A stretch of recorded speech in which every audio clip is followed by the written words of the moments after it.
छत्तीसगढ़ बहुत खूबसूरत, बहुत अच्छा प्रदेश है और इसलिए लोग कहते भी हैं छत्तीसगढ़िया सबले बढ़िया। क्या दिया था कांग्रेस पार्टी की सरकारों ने, देश और प्रदेश की सरकारों ने? तब हम मध्य प्रदेश के हिस्सा हुआ करते थे।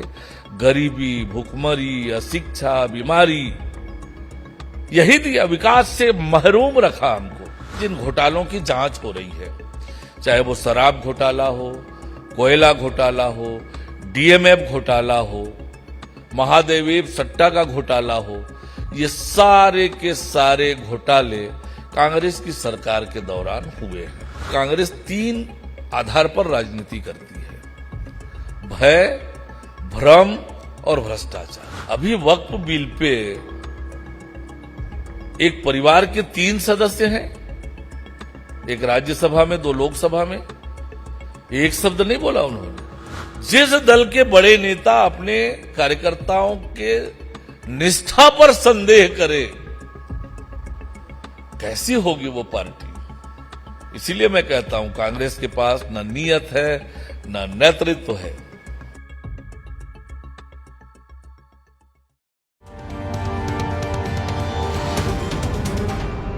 Namaste, Jai Hind. You're watching or listening to another edition of the ANI podcast with Smita Prakash. This special edition is being filmed in the beautiful state of Chhattisgarh. And my guest now is the Deputy Chief Minister of Chhattisgarh and the Public Health and Engineering Minister, Mr. Arun Sao. धन्यवाद आप podcast में आए। तो कई सारे सवाल हैं। आपसे पहले जो भी गेस्ट आए थे सबसे मैंने नक्सलवाद के ऊपर सवाल पूछे थे और एंटी नक्सल ऑपरेशंस, लेकिन डेवलपमेंट प्रोजेक्ट्स पर भी सवाल पूछूंगी।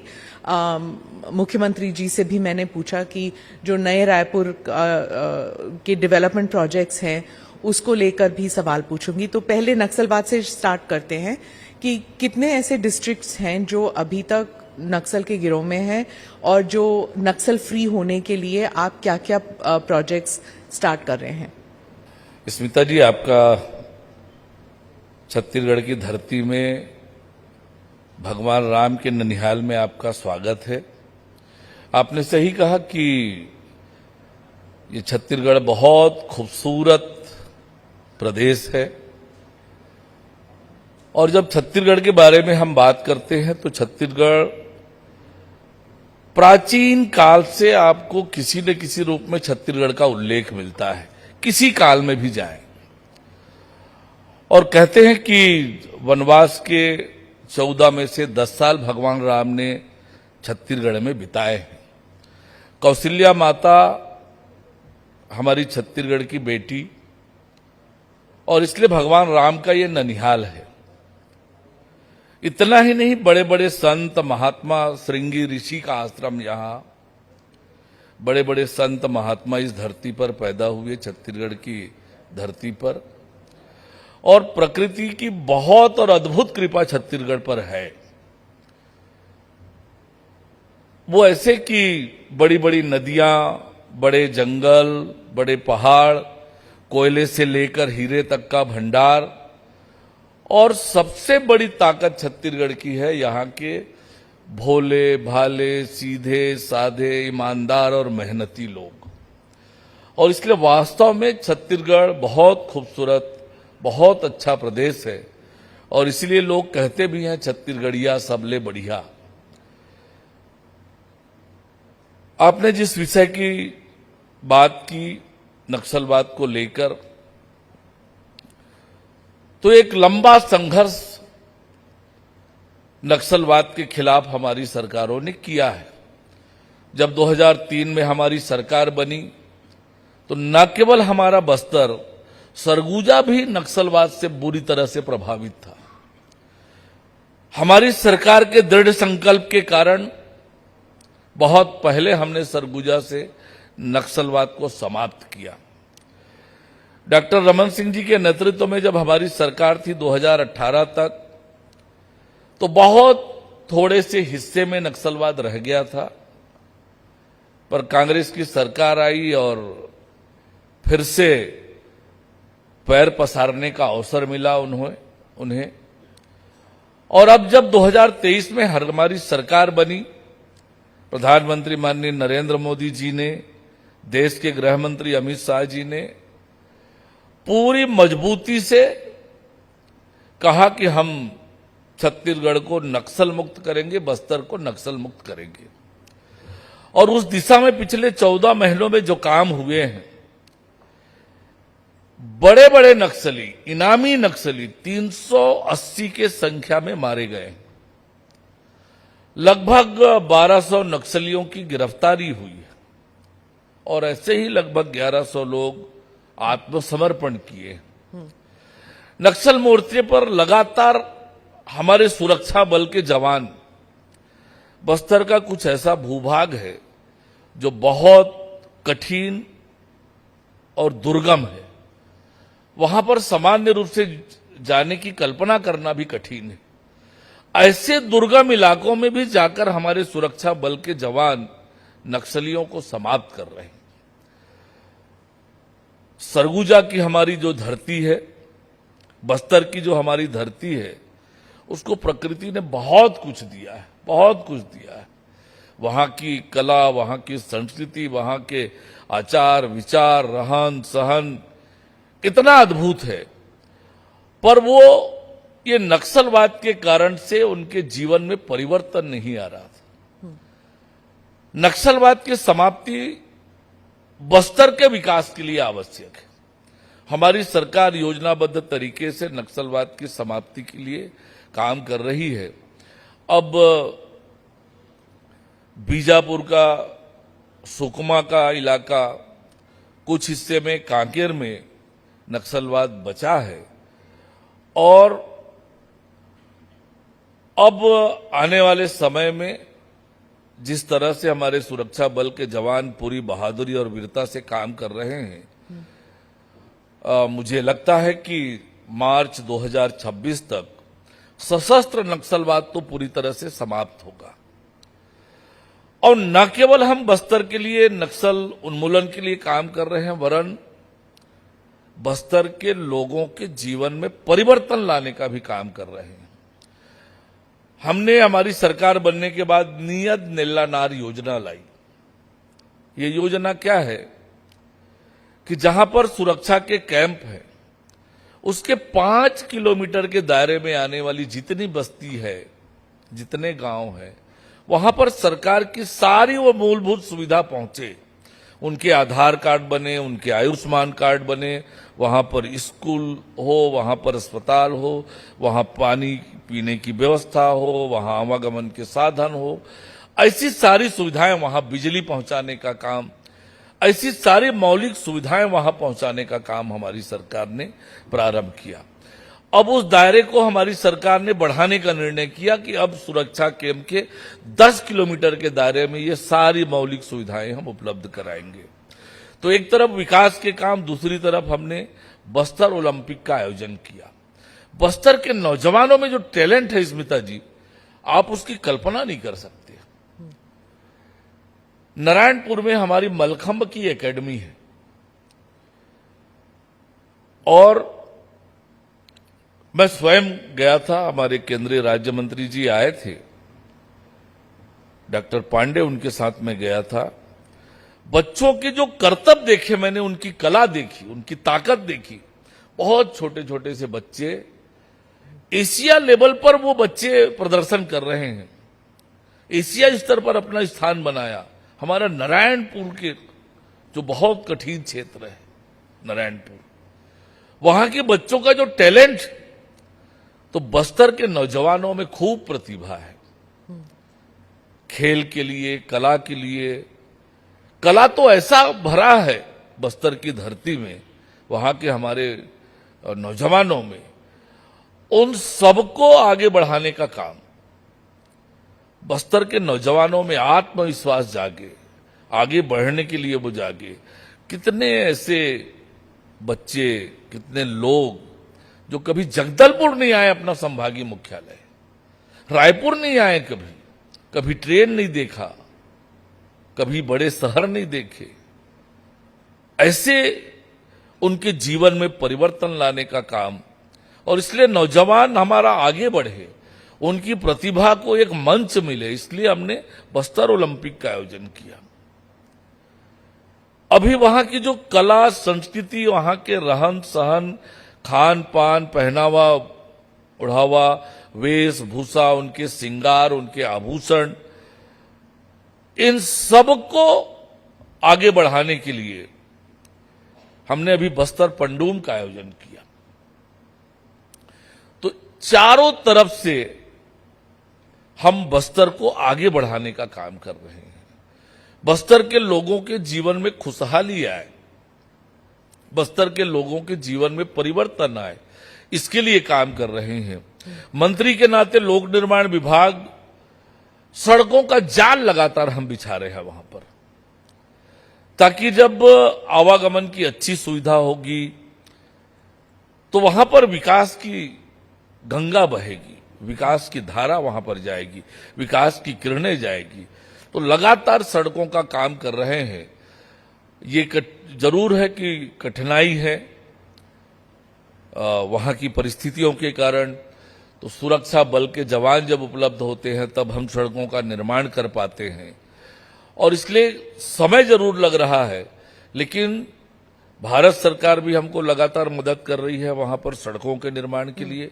लगातार हम सड़कें बनवा रहे हैं ताकि बस्तर तेज गति से आगे बढ़े और दुनिया के लोग उस खूबसूरती को, बस्तर की खूबसूरती को निहार सके, वहां के पौराणिक, वहां के ऐतिहासिक महत्व की चीजें हैं वो देख सके। बस्तर में आप सड़क निर्माण की बात कर रहे हैं, वहीं पे एक कथित तौर पर एक युवा पत्रकार की हत्या हुई थी।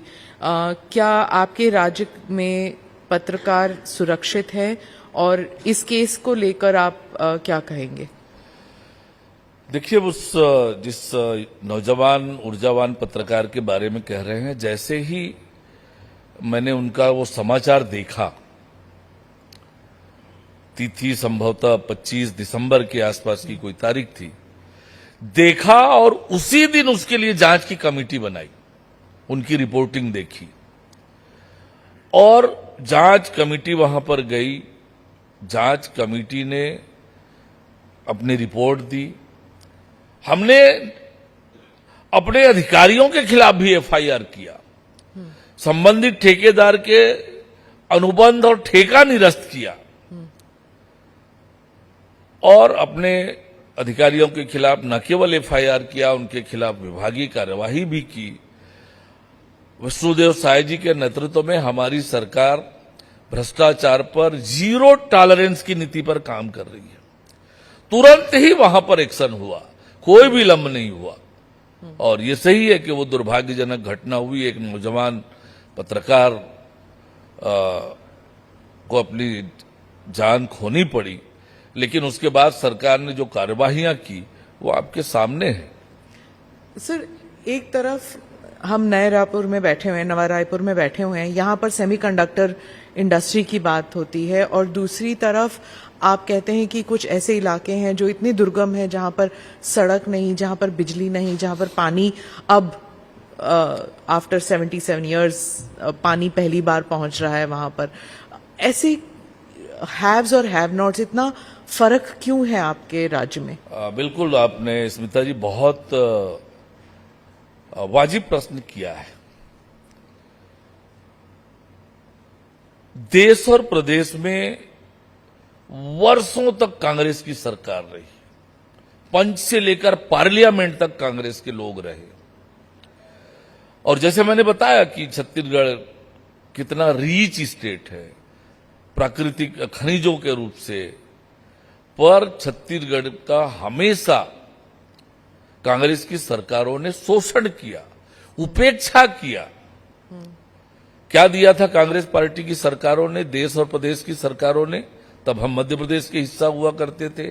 गरीबी, भूखमरी, अशिक्षा, बीमारी, यही दिया, विकास से महरूम रखा हमको। पर ये छत्तीसगढ़ वासियों के, छत्तीसगढ़िया लोगों के दर्द को किसी ने देश में समझा तो भारत रत्न पूर्व प्रधानमंत्री अटल बिहारी वाजपेयी जी ने समझा। और देखिए, राजनीति में जनहित और जन सरोकार कितना महत्वपूर्ण होता है, ये कहीं देखना हो तो केवल भारतीय जनता पार्टी की राजनीति में आपको देखने को मिलेगा। अटल बिहारी वाजपेयी जैसे नेताओं से प्रेरणा लेकर हम लोग काम करने वाले लोग हैं। अटल बिहारी वाजपेयी जी जानते थे कि जब मैं अलग छत्तीसगढ़ राज्य बनाऊंगा, बहुमत कांग्रेस पार्टी की है, कांग्रेस की सरकार बनेगी छत्तीसगढ़ में। यानी अलग छत्तीसगढ़ राज्य बनाना मतलब एक और राज्य में कांग्रेस की सरकार बना देना। लेकिन अटल बिहारी वाजपेयी जी ने कहा कि सरकार किसकी बनेगी ये महत्वपूर्ण नहीं है। अभी तो महत्वपूर्ण है कि छत्तीसगढ़ के साथ जो अन्याय, उपेक्षा और शोषण हुआ है वो खत्म होना चाहिए। और 1 नवंबर 2000 को हमें अलग छत्तीसगढ़ राज्य दिया। और आज जब अलग छत्तीसगढ़ राज्य बना तो आज जो छत्तीसगढ़ का स्वरूप बदला हुआ दिखता है आपको कि ये नई रायपुर, राजधानी, बड़े बड़े नेशनल हाईवेज, सड़कों का जाल अधिकांश हिस्सों में चला गया है। आज छत्तीसगढ़ में न केवल एम्स है, IIM, IIT जैसी बड़ी बड़ी संस्थाएं आज छत्तीसगढ़ में है। ये भारतीय जनता पार्टी की सरकारों की देन है जिसने छत्तीसगढ़ को आगे बढ़ाने के लिए इतना कुछ किया है। ये सही है। हाँ। ये सही है कि अभी भी कुछ हिस्से बच गए हैं जहां पेयजल नहीं है। बिल्कुल आपने सही कहा, पर ये सतत प्रक्रिया है विकास की। लोक स्वास्थ्य यांत्रिकी मंत्री के नाते प्रधानमंत्री माननीय नरेंद्र मोदी जी ने जल जीवन मिशन के नाम से ये योजना चालू की है कि हर एक व्यक्ति के घर तक नल से शुद्ध पेयजल पहुंचाने का काम ये छत्तीसगढ़ का कैसा ये कांग्रेस सरकार चलाती है, कांग्रेस की सोच क्या होती है, ये समझ से परे है। अभी हमने रिपोर्ट की थी चुनचुना गांव में अब जाके पानी आया है। जी जी। आजादी के बाद इतने साल गुजर गए और पानी नहीं पहुंचा गांव में। बस्तर के कई सारे इलाके हैं जहां पर पानी नहीं है। कितनी और साल वेट करना पड़ेगा? स्मिता जी, यही सोच में फर्क है। आजादी के नहीं, आप मुझे बताइए कितने साल और? मैं आपको मुझे एक बता डेट रहा दे दीजिए, एक साल बता दीजिए।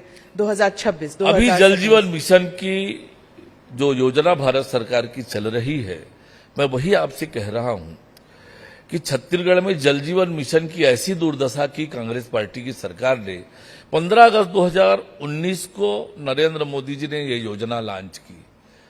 हमारे यहाँ छत्तीसगढ़ की सरकार ने इसे 2021 में चालू किया और आपने बाकी कामों का ठेका तो दे दिया। ट्यूबवेल खुदाई, पानी के बिना तो नल का कनेक्शन कर देंगे क्या काम का, आप टंकी बना देंगे किस काम का। ट्यूबवेल खुदाई का ठेका इन्होंने दिया अप्रैल 2023 में। यानी 4 साल विलंब से छत्तीसगढ़ में जल जीवन मिशन का काम प्रारंभ हुआ। पर हमारी सरकार बनने के बाद हमने तेज गति से काम करना प्रारंभ किया है। जल जीवन मिशन की अवधि केंद्र सरकार ने 2028 तक बढ़ाई है। तो मैं उम्मीद करता हूं कि तब तक हम हर घर तक शुद्ध पेयजल लेकर पहुंच जाएंगे। कृषि सिंचाई को लेकर क्या कदम उठाए जा रहे हैं टू इम्प्रूव द सिचुएशन? अनेक योजनाएं हमारी सरकार ने बनाई है। नए नहरों का निर्माण, नए बांधों का निर्माण और कई ऐसे प्रोजेक्ट हैं जो पाइपलाइन में है। भारत सरकार भी इस दिशा में मदद कर रही है। ये सही है कि लंबे समय से सिंचाई के पानी की दिशा में कोई बहुत बड़ा काम नहीं हो पाया, लेकिन हमारी सरकार बनने के बाद अभी 2023 से हमने इस दिशा में तेज गति से काम करना प्रारंभ किया है कि नए बड़े बांधों का निर्माण हो और किसानों के खेत तक हम पानी पहुंचाएं। इसके लिए मजबूती से हमारी सरकार काम कर रही है। एक तो महानदी का विषय भी है, ओडिशा में भी बीजेपी की सरकार है, यहाँ पे भी भाजपा की सरकार है। तो ये जो लॉन्ग स्टैंडिंग डिस्प्यूट है रिवर वाटर को लेकर, क्या इसके लिए कोई सोल्यूशन निकल सकता है? हाँ, निश्चित रूप से उड़ीसा के मुख्यमंत्री से लगातार बातचीत हो रही है और दोनों राज्य पूरी तरह से सहमत हैं। आपस में बैठकर इस समस्या के समाधान के लिए कुछ और भी जल को लेकर के विषय हैं, वो सारे विषय समय के साथ तेज गति से हम उसका निदान कर लेंगे। बहुत सकारात्मक चर्चा उड़ीसा की सरकार से हुई है और दोनों राज्य, वैसे भी हमारा उड़ीसा और छत्तीसगढ़ का रोटी बेटी का संबंध है, अगल बगल राज्य है, आपस में लगातार आना जाना है। उसके बावजूद अब दोनों स्थानों पर भारतीय जनता पार्टी की सरकार है। मेरी उपस्थिति में ही मुख्यमंत्री जी ने इस विषय पर इच्छा जाहिर की और बातचीत हो रही है। अभी थोड़े दिन पहले उदयपुर में देश भर के जल मंत्रियों का सम्मेलन हुआ था, वहां मैं गया था। उड़ीसा के मुख्यमंत्री जी आए थे, हमारे जल संसाधन मंत्री भी थे। वहां पर प्रारंभिक बातचीत हुई, फिर हमारे मुख्यमंत्री विष्णुदेव साय जी ने भी बात की और अब इस दिशा में हम तेज गति से आगे बढ़ रहे हैं। कनेक्टिविटी की बात चलती है तो कई कार्यक्रम हैं जिसके जैसे भारतमाला है, उसको लेकर जो कनेक्टिविटी प्रोग्राम चल रही है, ऑपोजिशन का कहना है कि इसमें धांधलेबाजी हो रही है, इर्रेगुलरिटीज है, इस पर क्या कहेंगे आप? देखिए, सड़कों के लिए भारत सरकार लगातार छत्तीसगढ़ में काम किया है। 2018 से पहले, उसके बाद भी भारतमाला परियोजना रायपुर से विशाखापट्टनम तक एक वृहद योजना केंद्र सरकार ने स्वीकृत की और राज्य में कांग्रेस की सरकार थी और कांग्रेस सरकार के समय जमीनों का अधिग्रहण हुआ और जिस प्रकार से विवाद हुए उसमें लगातार यह मुद्दा उछला, लगातार इस पर हुआ और अब हमारी सरकार ने इसे ईओडब्ल्यू से जांच कराने का निर्णय किया है। लगातार जांच हो रही है और जांच में जो भी दोषी पाया जाएगा उन पर कठोर कार्रवाई होगी। कुछ लोगों के ऊपर कार्रवाई ऑलरेडी हमने कर दी है, पर जांच और जारी है। जो भी दोषी पाया जाएगा उनको बख्शा नहीं जाएगा। पर आपको बता दूं कि ये सारे घोटाले हुए हैं कांग्रेस की सरकार के दौरान। कांग्रेस तो कह रही है अब कि सीबीआई जांच होनी चाहिए।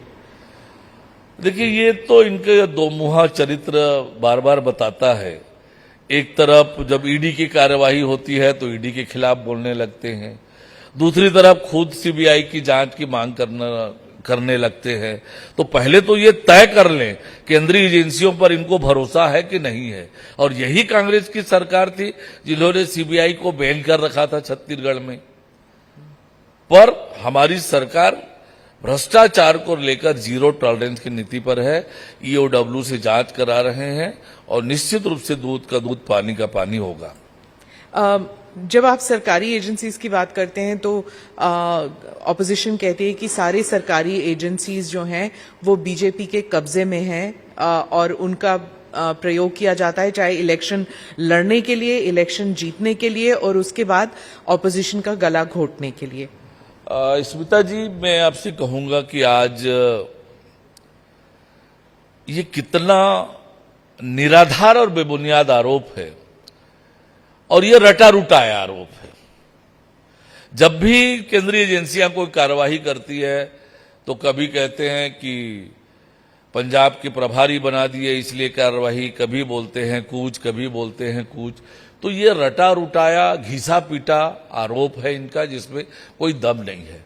वास्तविकता ये है कि जिन घोटालों की जांच हो रही है, चाहे वो शराब घोटाला हो, कोयला घोटाला हो, डीएमएफ घोटाला हो, महादेवी सट्टा का घोटाला हो, ये सारे के सारे घोटाले कांग्रेस की सरकार के दौरान हुए हैं और इसकी जांच भी उस समय से प्रारंभ हो गई थी। महादेवी सट्टा का जांच तो पहले से ही प्रारंभ हो गया था और आज ये किस मुंह से कहेंगे कि ये दुरुपयोग हो रहा है। आपको शराब घोटाले की पृष्ठभूमि बताता हूं कि कैसे इन्होंने शराब का घोटाला किया। नकली होलोग्राम लगाए, लीकर शॉप में 2 काउंटर हुआ करता था, एक इलीगल कलेक्शन होता था, एक राज्य के राजस्व में जाता था, जिसे छत्तीसगढ़ का बच्चा बच्चा जान रहा था कि शराब दुकानों में 2 काउंटर हैं। ईडी को कैसे पता नहीं चलेगा? केंद्रीय एजेंसियां कैसे नहीं जानेगी? और जब जानेंगी तो कार्रवाई करेंगी। आज कोई तात्कालिक कारण से कोई कार्रवाई नहीं हो रही है, आज कोई राजनीतिक ऐसी परिस्थितियां नहीं है कि आप आरोप लगाओ। जनता ने इनको इतना धूल चटाया है, इतना धूल चटाया है। क्या दावे कर रहे थे 2023 के विधानसभा चुनाव में, अब की बार 75 पार, अब की बार 75 पार। छत्तीसगढ़ की जनता ने ही इन्हें पार कर दिया। फिर लोकसभा में कहा इन्होंने, लोकसभा में 11 में से 10 सीटें हारे। फिर नगरीय निकाय चुनाव, नगर निगम 10 कारपोरेशन के इलेक्शन हुए, 10 में कांग्रेस का स्कोर 0।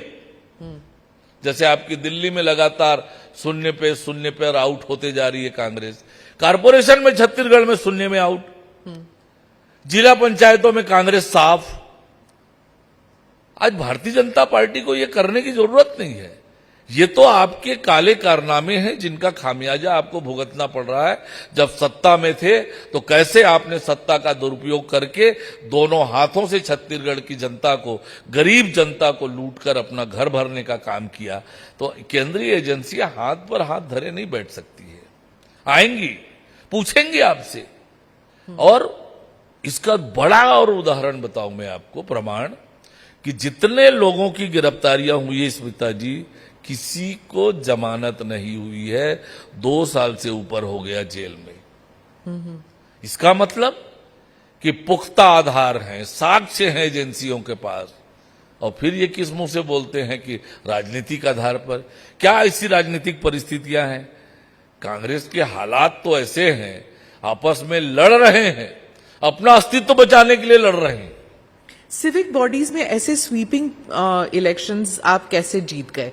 मतलब ये एक जैसे वो कहते हैं ना, ये एक इलेक्शन मशीनरी है आपकी। महापौर का इलेक्शन भी हुआ था, वहां पे भी आपकी पार्टी ऐसे जीत गई। तो व्हाट इज द विक्ट्री मंत्रा? छत्तीसगढ़ की जनता सीधी साधी भोली है